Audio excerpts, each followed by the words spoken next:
ఆవిష్కరించారు వ్యాసభగవానుడు. భూమి లోపలికి వెళ్ళిపోతాయి పాములు, ఆకాశంలో ఎగురుతాయి పక్షులు.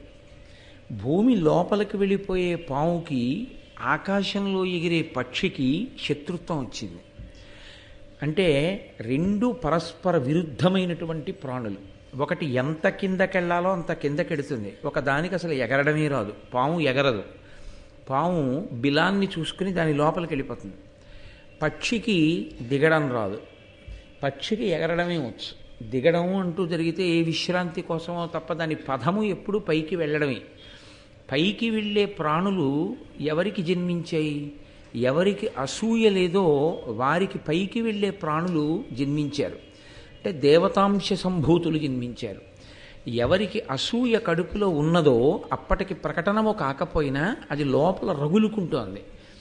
అసలు అసూయ అన్నది లేకపోతే ఒకరికి ఏదో మంచి జరిగింది అనేటప్పటికి ఎలా ఉద్భుతమైంది? ఉంటే కదా పెరగడం అన్నది.